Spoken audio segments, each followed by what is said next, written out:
Be ready. 15 seconds.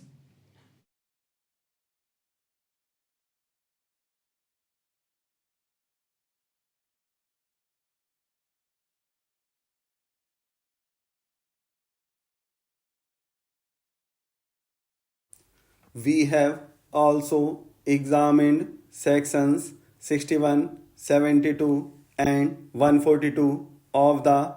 Customs Act to consider the question of whether the Customs Act confers and creates statutory first charge on the customs dues and are of the opinion that the sections do not incorporate a statutory first charge to override the general law as per the dictum in Dena Bank. The provisions of the Land Revenue Enactment applicable in the present case have not been relied upon by the respondents, in which event a legal issue relating to conflict of laws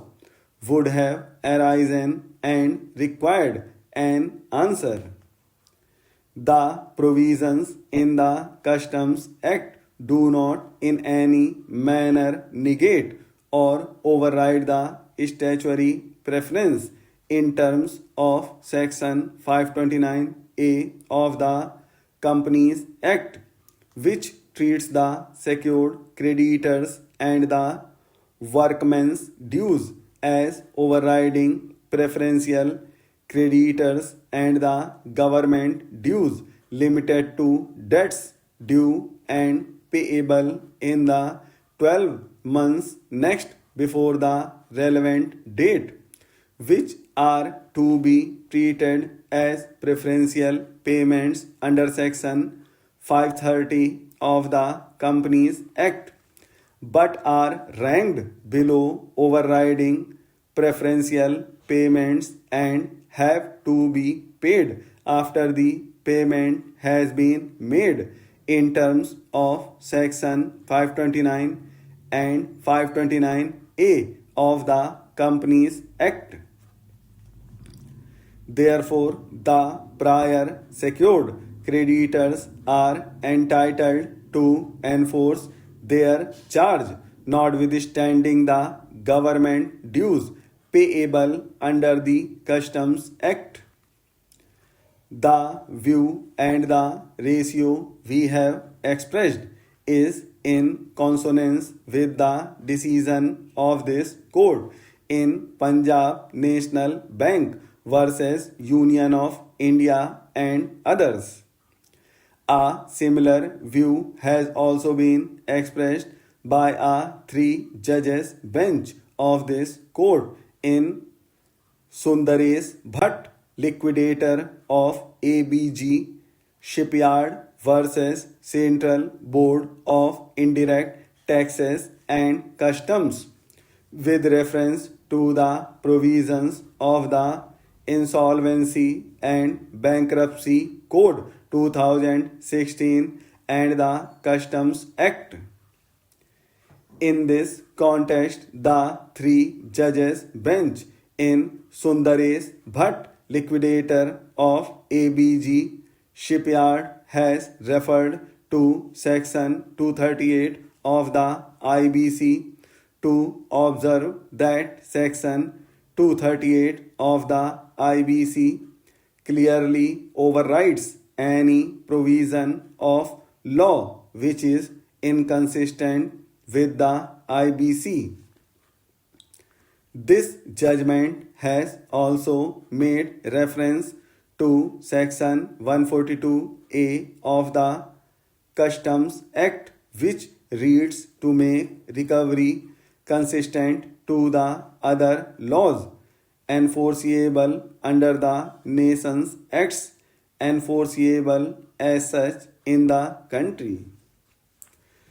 Notwithstanding anything to the contrary contained in any central act or state act any amount of duty, penalty, interest, or any other sum payable by an assessee or any other person under this act shall save as otherwise provided in section 529A of the Companies Act 1956,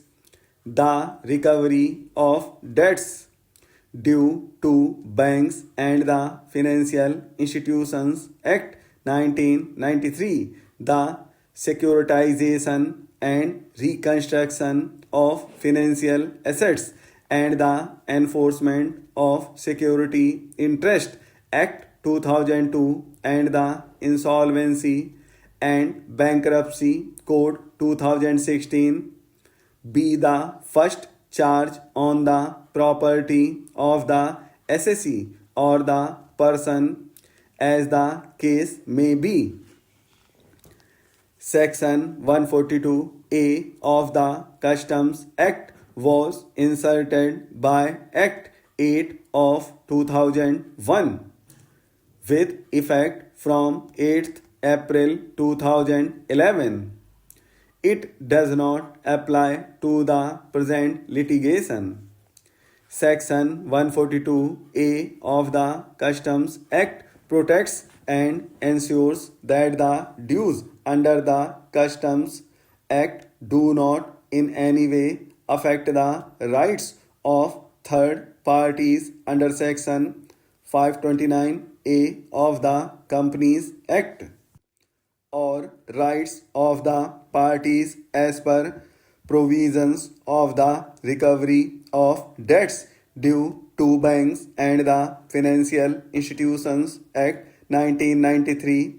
the securitization and reconstruction of financial assets and the enforcement of security interest Act 2002 and the IBC. Read in this manner, it is clear to us that the provision of Section 142A of the Customs Act, in so far as it protects the rights of overriding preferential creditors governed and covered by Section 529A of the Companies Act, is clarificatory and declaratory in nature and does not lay down a new dictum or confer any new right as far as the present case is concerned. However, the enactment of Section 142A of the Customs Act does confer or create a first charge on the dues payable under the Customs Act, notwithstanding provisions under any central act, but not in cases covered under Section 529A of the Companies Act and the IBC. Section 142A of the Customs Act, post its enactment,